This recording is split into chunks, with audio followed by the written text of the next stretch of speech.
agradecer la actitud de mis amigos, tengo muchos amigos en Querétaro, y quería empezar con una noticia que está directamente conectada con Querétaro.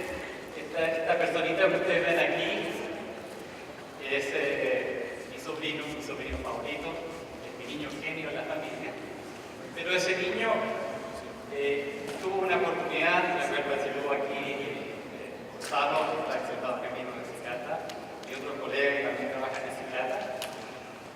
Este jovencito tenía mucho interés en la ciencia desde muchos años, a los 12 años participaba en el ciclo de astronomía, de física nuclear, siempre interesado en la ciencia. Tenía un solo problema, no le gustaba el inglés.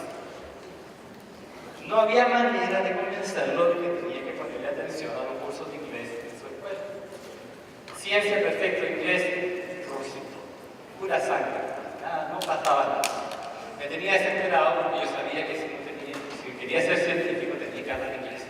Y si alguno de ustedes quiere ser científico o tecnológico o estar en el mundo de los negocios y no habla inglés, vayan pensando en otro negocio. Es un mundo ese de inglés. Me encanta mi castellano, lo adoro, me encanta mi cultura alemana, que estudié en el colegio alemán, me encanta el mundo de hoy día es inglés.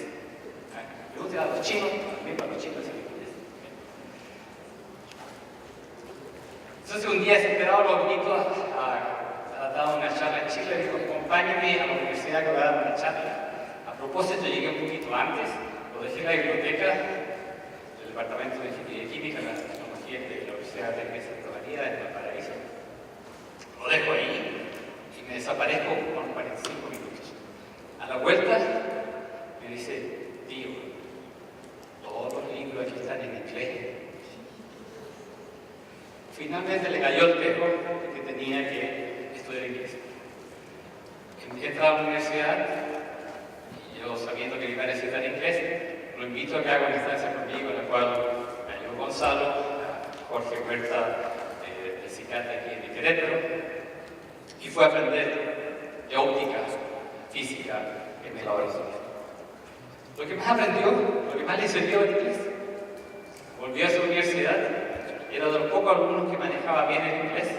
Cada profesor en visita que llegaba a la universidad, oye René, quieren ayudarme aquí con el inglés.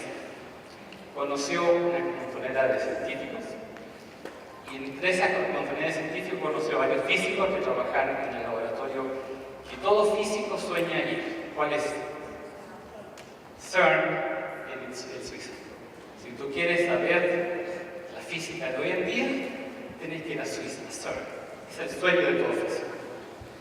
Este muchachito, durante su pregrado, fue 2 veces a CERN. Con su aparatito que estaba haciendo investigación para hacer unas mediciones en CERN.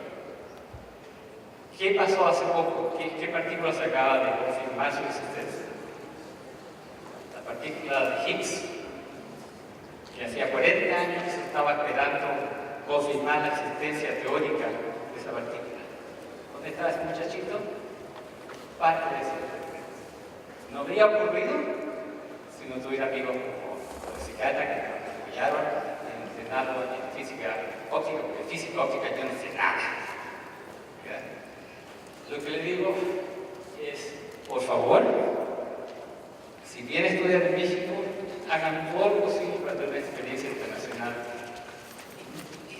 Si España es bonito y me encanta España, y tengo muchos amigos en España, si van a España van a aprender castellano-español, pero nada más de ahí. Inglés no necesitan, por favor, incorpórenlo en sus planes de vida. ¿Okay? Bueno, la otra parte que quería comentar con ustedes hoy día hablamos de riesgo, ¿cierto? Y el riesgo es algo que queremos ignorar, son como la avestruz que metemos la cabeza en la arena y del riesgo no queremos hablar. En algunas situaciones no vale ni la pena pensar. ¿Cuándo usted piensa en casarse? Casi todos, ¿no es cierto? Todos esperamos casarnos, ¿no es cierto? Nadie quiere vivir solito, ¿no? Un poquito que son monjes, que quieren un monasterio, todo se quiere casar. ¿Qué pasa en muchos matrimonios? Divorcio. No hay nada más triste y penoso que pasar un divorcio. No hay nada más caro que un divorcio. ¿Okay? ¿Quieren perder dinero? Hagan un divorcio. ¿Quieren hacer sufrir a sus hijos? Hagan un divorcio. ¿Quieren hacer sufrir ustedes mismos? Tengan un divorcio. Sin embargo, nos volveremos a casar. ¿Okay? La mayoría de las personas no. Pero el riesgo existe. Hablamos de la presentación después del negocio. Entonces yo les propongo a ustedes un negocio y voy a poner 10,000 pesos aquí. Todos vamos a ser socios iguales. ¿Ya? Y a cada uno le digo cuánto querés invertir. Y nos vamos a doblar el dinero para el final de esta charla. 5,000. ¿Cuánto pondrías tú? 10,000 por ahí. ¿Tú? ¿Cuánto puedes poner? Te va a los 10,000 también. ¿Tú cuánto pondrías? ¿Cuánto puedes poner? De verdad. 1,500. ¿Y cómo te vas a ir para la casa después? ¿Y cómo vas a comer después? En casa tienes. Ahora, si yo les propongo este negocio que vamos a doblar el dinero, ¿esa es la información importante? ¿Cuál es la información importante? No. ¿Cuál es la probabilidad de que vaya a perder esos 1,500 pesos? Ella sus 10,000 y tú tus 5,000. Esa es la pregunta importante. El riesgo es la parte importante. ¿Ya? Ahora, cada uno de ustedes va a formular un producto, va a diseñar un proceso, va a ponerle una vía de evocación a ese fármaco o una vía de aquel ese producto. ¿Cuál es el problema? ¿Estás seguro de que va a durar tanto tiempo? ¿Estás seguro que ese proceso va a funcionar? ¿Por qué no estamos seguros?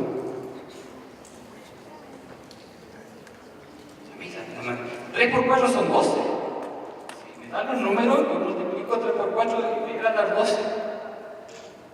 ¿Cuál es el problema? Las matemáticas, los computadores, los ordenadores calculan con una precisión de cuántos decimales tú quieres. ¿Cuál es el problema? ¿Qué afecta a que tengamos tanta falta de certeza en cualquier decisión que ustedes quieran tomar?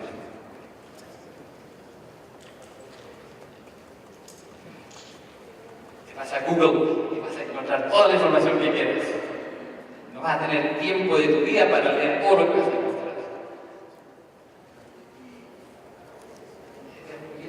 No sé si antes es la pista correcta o no. ¿Cuál es el problema? Cuando digo 3 por 4, ¿qué estoy diciendo yo? Que vivo en un mundo determinístico. Que 3 por 4 siempre es 2 y 3 será siempre 3. Pero si tú estás trabajando con un producto, la materia prima que tú estés usando para ese proceso va a ser siempre igualita. Jamás. ¿Tu proceso va a funcionar siempre igual? Jamás. Cuando tienes tu producto a distribución, las condiciones que va a vivir ese producto van a ser igualitas todos los días. Jamás. Cada información que utilicemos va a ser una medición de alguna información.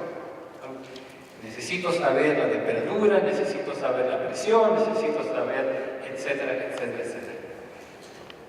Tengo dos problemas, ¿cierto? Una, la variabilidad natural. La temperatura va a subir todos los días y bajar. Y segundo, que cuando yo meto un instrumento para medir esa temperatura, ¿quién sabe qué dato me va a dar, si me da la información correcta o no? Y si la mido mañana, me da otro número. Yo tengo la información. Variabilidad por dos razones. Una, variabilidad natural. Y la otra, variabilidad por los métodos. ¿Ya? Que estoy usando para medir esa información. Ahora, si soy un bruto, no me confíe en mis números, ¿no es cierto? Porque ¿sabes Y es una cosa que es súper importante en los laboratorios que ustedes están pidiendo algo. Muchas veces están ustedes, lo único que quieren es medir la cosa y salir de ella. Y se les olvida que cada medición que ustedes hagan la van a tener que utilizar.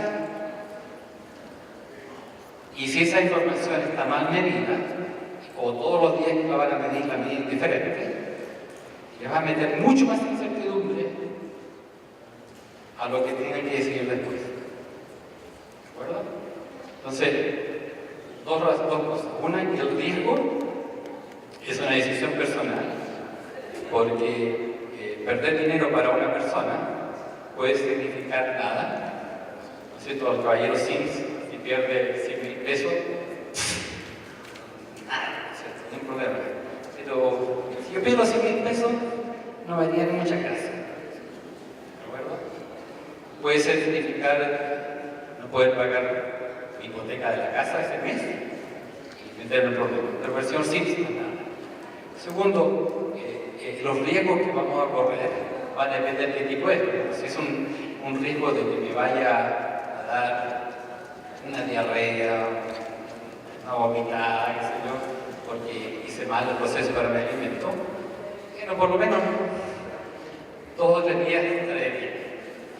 Pero si ese descuido de mi proceso me mata a mi cliente, tengo un problema mucho más serio que una diarrea. ¿De acuerdo? O sea que el riesgo va a depender mucho de la consecuencia que tenga lo que yo me equivoque. ¿Ok? Vamos a ver la presentación luego.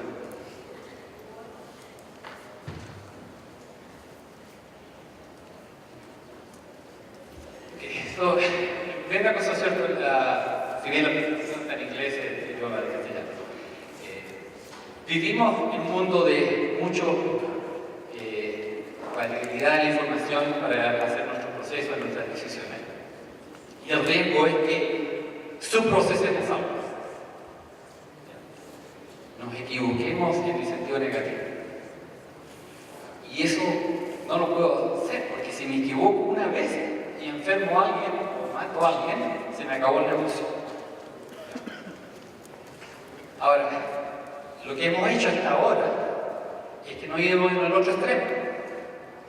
Superprocesamos todo con todos los extremos que se le ocurran, todas las peores condiciones que se le ocurran, y decimos que este proceso nos va a asegurar no tener riesgo. Pero hoy en día no lo podemos hacer, porque los consumidores están exactamente lo opuesto. Cada día quieren menos proceso, quieren más natural, lo cual significa para nosotros cada vez más riesgo. Por lo tanto, tenemos que tener mucho más cuidado, ya no nos podemos confiar en que con el sobreprocesamiento nos vamos a salvar. Segundo, en muchas de estas tecnologías emergentes que estamos utilizando hoy en día, el costo de capital es muy alto, ¿ya? Y por lo tanto, las tengo que usar en forma óptima. No puedo sobrepasar mi uso, porque si no, entonces el negocio se me echa a perder. Entonces, si estoy haciendo un proceso, lo que quiero enseñarles es que hay una manera de diseñar procesos que se llama la ingeniería de procesos probabilística. ¿Ya? Vamos a explicar un poquito qué significa esto. Si yo tengo un proceso, lo que sea, desinfectación, esterilización o estas tecnologías alternativas de alta extracción que están tan de moda, y en México tiene bastantes plantas ya instaladas. El problema es que esos procesos tienen variabilidad. Y yo debo conocer la variabilidad de ese proceso. Segundo problema es que hoy en día, cuando estamos analizando el alimento, nos están pidiendo que nos aseguremos no solamente que el producto esté sano en la planta de proceso, sino que esté bueno, de buena calidad sanitaria, etcétera, etcétera, a los costos que yo espero, etcétera, etcétera, y con la vida en el que yo espero, cuando se consume. Lo que involucra, ¿no es cierto?, que no solamente tengo que estar preocupado con el proceso, sino que tengo que estar preocupado con la producción de la materia prima, su proceso, su transporte, su almacenamiento, hasta que llega al consumidor. ¿Ya? Bueno, lo que se llama hoy en día desde la granja hasta la mesa. ¿Okay? Lo cual significa que tengo más puntos en los cuales voy a tener variabilidad. Todas estas variables las tengo que considerar. ¿Ya? Analicemos rápidamente esto de esta nueva tecnología de proceso. ¿Ya? Que me lo voy a saltar porque estamos un poquito corto de tiempo.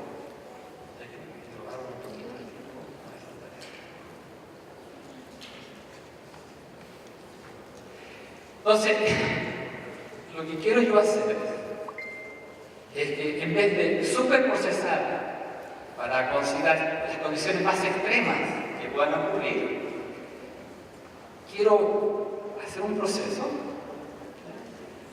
que asegure de que, a pesar de la variabilidad de todas las cosas que van a ocurrir, yo todavía esté con un margen de seguridad.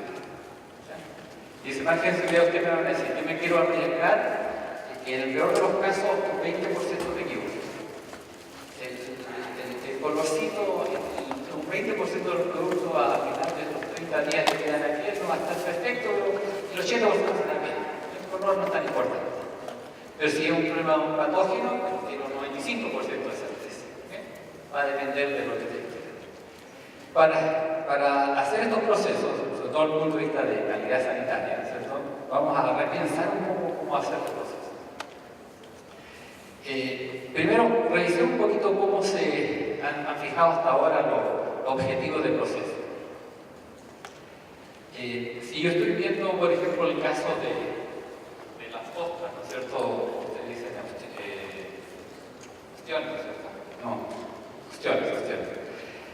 Uno de los problemas de los ostiones, ¿no es cierto?, es que pueden estar contaminados con vibrio parapolíticos y eso los puede enfermar.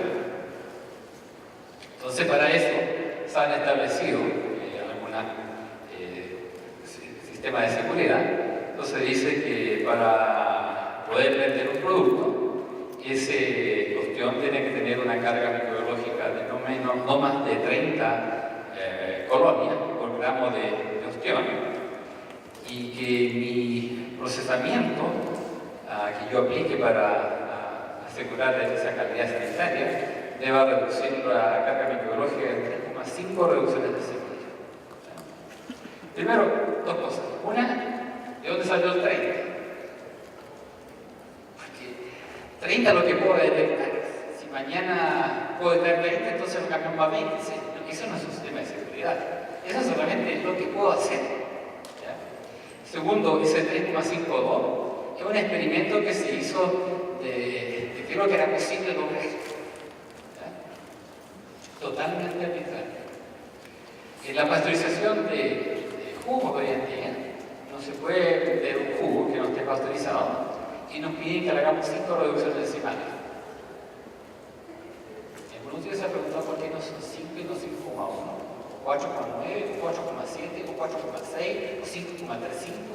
¿Por qué 5 es mágico? Les puedo contar una empresa de mi estado que empezó a usar pulso eléctrico para procesar jugo. No alcanzó los 5 reducciones decimales.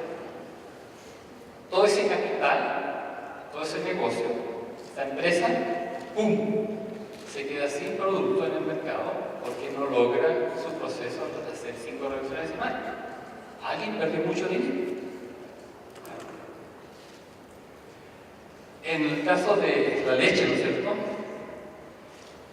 se recomienda, ¿no es cierto?, hay normas que dicen de que usted debe procesar la leche de 15 a 20 segundos a 161 Fahrenheit, creo que es 71,2 Celsius. Eso es una receta.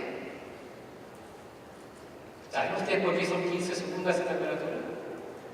Ya no olvidamos. ¿No asegura que ese proceso va a ser seguro para siempre? No, porque ese proceso fue diseñado para resolver el problema de la tuberculosis al principio de los 1900. Se dieron cuenta que la tuberculosis, una de las fuentes más importantes, era la leche. ¿Ya? Por eso que era un problema más bien de los ricos, porque los pobres nunca alcanzaban a tomar leche, los ricos los que morían de tuberculosis por tomar leche. ¿Sí? Hasta por ahí, por el 30 a 50 es cuando se empieza a exigir la pasteurización de leche, y se diseñó un proceso que eliminara la Mycobacteria tuberculosis que producía la tuberculosis a través de la leche. Entonces hoy en día aparece otro patógeno, nosotros llamamos el patógeno emergente. Ese patógeno emergente, ¿quién sabe, no es cierto? La Listeria monopatógena ni se conocía cuando se hizo este proceso. Escherichia coli o 157H7 tampoco se conocía cuando se pasó esta leche. ¿Sabemos si ese proceso lo eliminó o no? ¿Quién sabe?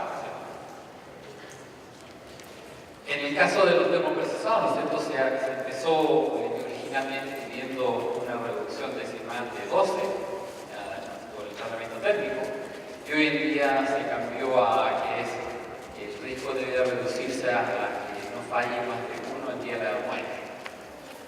¿Por qué día de la 9? Porque no día de la 8,5, a la 9,3. Un par de amigos se juntaron a tomar un par de cervezas y se pusieron de acuerdo que el día de la 9 sonaba bien. Muy atento. Una cosa que tampoco se enfatiza mucho en todos estos diseños del proceso, ¿cuál es la diferencia entre patógenos? Se dice eliminar patógenos, 5 reducciones de los patógenos que están presentes en los jugos. Bueno, para mí hay una gran diferencia si me dan diarrea o si me mandan al hospital con una septicemia, ¿no es cierto? Si me ataca la ostra un parapolítico y me da una diarrea, es una cosa, pero si hay un prolíficus que me manda al hospital con una infección a la sangre, es muy diferente, que me puede matar. La otra cosa tampoco que consideramos en estos establecimientos de seguridad es que depende cuánto yo consumo. Si yo consumo un poquito de algo, el riesgo es chiquito, pero si estoy tomando leche todos los días, el riesgo es mucho más grande. Hoy en día, ¿no es cierto?, las compañías tienen muy buena información de cuánto están vendiendo y cuánto están consumiendo. Los consumidores saben exactamente. Los escaneadores de los supermercados, todas esas informaciones las sabemos. Y si no, hay también estudios, ¿no es cierto?, de que se hace el seguimiento de lo que las personas consumen. Por ejemplo, este estudio muy viejo de Franklin, Massachusetts, en Estados Unidos, de Ben Haynes, que ya 50 años siguiendo lo que consumen como 15.000, 20.000 personas desde que nacen hasta que mueren. Se sabe todo lo de esas personas, se sabe muy bien cuánto consumen las personas de cada. Y por último,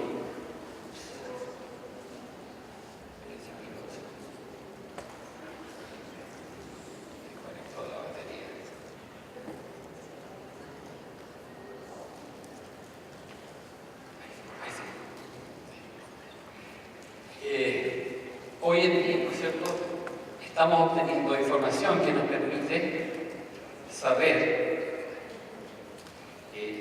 para una dosis de un patógeno cuál es la probabilidad de que yo me enferme. Normalmente, ¿no es cierto?, esperamos que la dosis sea baja y la probabilidad de enfermar es muy baja, 1 en 1.000.000, bajísima. 0 no existe, pero muy bajita sí existe.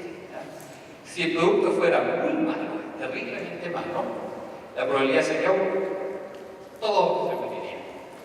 Esos productos no existen en el mercado, porque si no, no habría nadie escuchándome hoy en día, estaríamos todos muertos. Por lo tanto, la mayoría de los productos están en una zona intermedia. Si ocurren muchos casos de infección, analizamos los alimentos y encontramos su dosis y sabemos que esta dosis está produciendo este riesgo. Y este tipo de información se ha estado colectando en los últimos años y se sabe para muchos de los patógenos importantes. Entonces, ¿qué es lo que queremos hacer? Si yo tengo un riesgo, un patógeno, primero tengo que tener cuál es el nivel de ese patógeno en esa planta. No solamente en mi planta, sino que durante todo el proceso, su producción en la granja o producción en el mar, donde sea que esté produciendo mis opciones, hasta el consumidor. Después voy a estar considerando, ¿no es cierto?,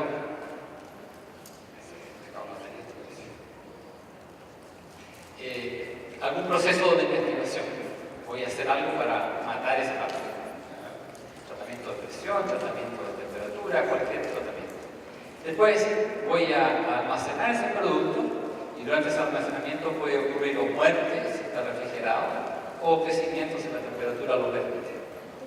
Averiguaré cuánto se consume y obtendré una curva dosis-respuesta de ese alimento. Toda esa información, además debo considerarla con su variabilidad, vamos a ver qué tan variable es esa información. Y la vamos a meter en un proceso que se llama Monte Carlo, que lo voy a explicar en un par de minutos, para obtener un nivel de seguridad con el grado de confianza en el que ustedes dicen, quiero estar seguro de que no van a ocurrir tal evento con tal porcentaje de confianza.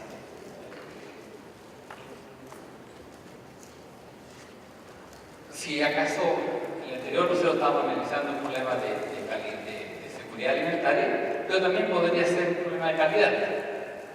Si quiero determinar yo la vida en aquel de un producto, voy a hacer las mismas cosas, pero en este momento en vez de contar patógenos, voy a analizar la calidad de ese producto y voy a ver cómo cambia el tiempo. Y mi objetivo en este momento es decir, yo quiero tener una vida en aquel con tanto grado de confianza de 3 meses. ¿Qué proceso tengo que usar para lograr eso? ¿O qué material de envase tengo que usar para lograr eso? O sea, ¿qué temperatura de almacenamiento tengo que hacer para eso, para lograr eso? ¿Cuál es el sistema Monte Carlo? El Monte Carlo dice, use los mismos cálculos que siempre ha utilizado. 3 por 4 es 12. Pero ahora el 3 va a ser una variable estadística. El 4 otra variable estadística. Entonces yo voy a decir que el 3 varía una distribución normal, la que ustedes quieran, y voy a tomar de forma aleatoria una muestra de ese valor. Hago la multiplicación. Vuelvo a hacer otra muestreo estadístico. Y hago el mismo cálculo. Los cálculos no cambian. La única diferencia es que todos mis parámetros para mis cálculos vienen de una instrucción estadística. O pueden venir sencillamente de una serie de mediciones. Los medí. Tengo 1000 valores medidos. La empresa está constantemente midiendo cosas y ni sabes para qué sirven. Miden. Llega otro jefe de calidad y mide otras cosas. Pero ¿qué hacen con la información? Hace rato siempre hacen sus cálculos y porque cada parámetro de sus cálculos viene de una variabilidad estadística conocida y respuesta a esos cálculos también es otra distribución y al final tengo un resultado final que tiene alguna forma estadística. Si yo tengo mucha variabilidad en mi información, voy a tener una respuesta muy variable. Si tengo poca variabilidad en el sistema, voy a tener una respuesta mucho más estrecha. Aquí, usando los datos de Claudia que está sentada ahí en la actividad, estos son mediciones de permeanza de una película de envase. Medida en 100 muestras y en cada muestra se midieron muchas veces. Este es el mundo en que uno vive. Es variable. Por muy buena que sea la medición de Claudia, esperamos que sea muy buena, de todas maneras, ¿no es cierto? Va a haber variabilidad. Por muchas razones. Veamos un ejemplo para aclarar esto. Supongamos que yo quiero conocer la vida en aquel de mi carne. Lo primero tengo que saber qué va a limitar la vida en aquel de esa carne. Si usted muchas veces ha comprado una carne que está media ya ida, ¿no es cierto? La tocan en la superficie, está así mucosa. Y eso es porque hay un lactobacillus que crece ahí encima de esa superficie, produce el exopolisacárido y le da ese aspecto de viscoso, ¿sí? Ese lactobacillus. Este es mi modelo de cálculo. Digo, mi vida de aquel va a depender del crecimiento de este microorganismo, que cuando yo lo envase en una atmósfera modificada de CO2, baje la temperatura, un agente preservante para extender la vida de ese producto, ese lactobacilo va a tener que acostumbrarse a hacer más condiciones de almacenamiento antes de empezar a crecer. Entonces, ese periodo de acostumbramiento a esa condición condición y lo hace que no pueda multiplicarse, pero finalmente empieza a multiplicarse. Y llegará a un cierto nivel en que ya son muchas las bacterias que están en esa superficie y ya empiezo a ver una verde caliente. Y tengo unas ecuaciones que me permiten calcular ese tiempo. Lo importante es que ese es un modelo primario. Lo importante es que yo quiero saber cómo depende ese crecimiento, esa velocidad, ese tiempo de lag, de los factores que yo controlo, que son la cantidad de CO2 que pongo en el envase, la temperatura de almacenamiento, la actividad de agua de ese producto, la concentración de conservantes, lo que ustedes quieran poner. ¿Ya? Y eso se llama modelo secundario, que ahí dicen que el periodo de lag, ¿no es cierto?, depende de una forma, con un montón de parámetros. Y la velocidad de crecimiento, una vez que pasa el periodo de lag, también depende de esa ecuación. Pero en vez de hacer ese cálculo una vez, puede hacer ese cálculo muchas veces, para obtener muchos valores de lambda, muchos valores de velocidad de crecimiento, y eso lo meto en mi modelo y me da muchos días de lag. Y entonces aquí tengo una gráfica de mis cálculos de todas esas vías de lag. Entonces aquí tengo un histograma, que es el tiempo. Esto es la frecuencia en que cada valor de tiempo ocurrió. Y esta es la frecuencia acumulada. Y ahora mi tarea es decir la vida en aquel por ese producto. ¿Qué lo querían ustedes? ¿Qué valor? Una solución sería el valor medio, ¿no es cierto? ¿Cuál pueden usar el valor medio? La mitad del producto, que no llegaría a ese valor medio. Significa el 50% más o menos. No tendría la vida de que ustedes están diciendo que le van a poner en base. Por lo tanto, lo que yo voy a hacer es, ¿a qué riesgo me quiero equivocar? Y cuando me quiero equivocar con un 5%, veo dónde llega el 5% a mi curva de frecuencia acumulada, y ahí está mi vida aquí. Entonces, la mayoría del producto me va a durar más de 25%, que me va a durar menos de. Probablemente. Entonces, ahora yo tengo una vida en la que estoy seguro al 95% de que siempre me va a cumplir, porque consideré todas las variables que afectaban a esa vida en la que.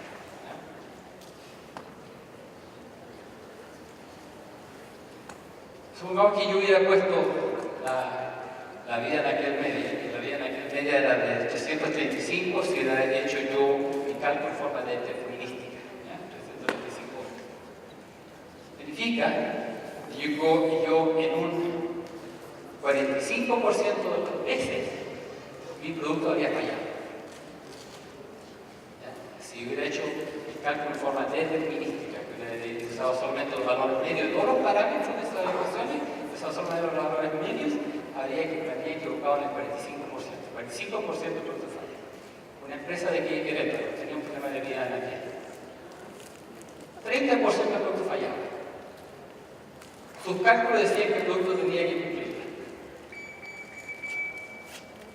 ¿Cuál es el problema? Estaban haciendo todos sus cálculos de forma determinística. Cuando hacen los cálculos de forma estadística y consideran la variabilidad del pH, la variabilidad de la carga inicial, la variabilidad de la temperatura, todos esos parámetros, nuestra predicción era que un tercio del producto tenía que fallar. 2 años le hicimos seguimiento a la planta, 2 años falló exactamente el valor predicho. No puedes vivir en un mundo determinístico, tienes que considerar la variabilidad total. No puedes hacer cálculos solamente con los valores medios. En inglés decimos mean-based calculations and meaningless. No tiene sentido hacer cálculos en valores promedio. Tienes que considerar la información estadística.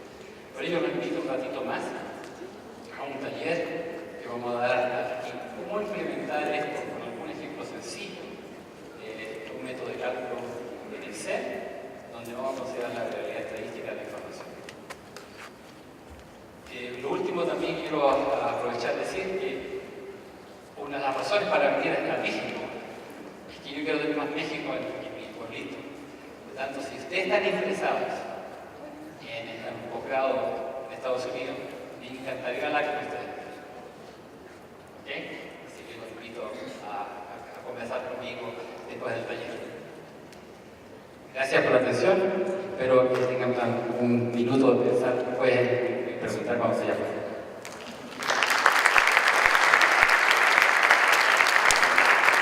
¿Alguna pregunta para el doctor?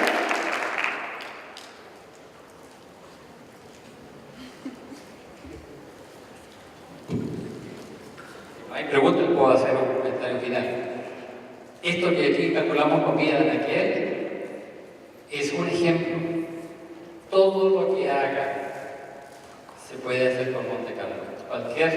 Cualquier problema que tenga tiene Monte Carlo. Los análisis de riesgo en el mundo del negocio se hacen con Monte Carlo.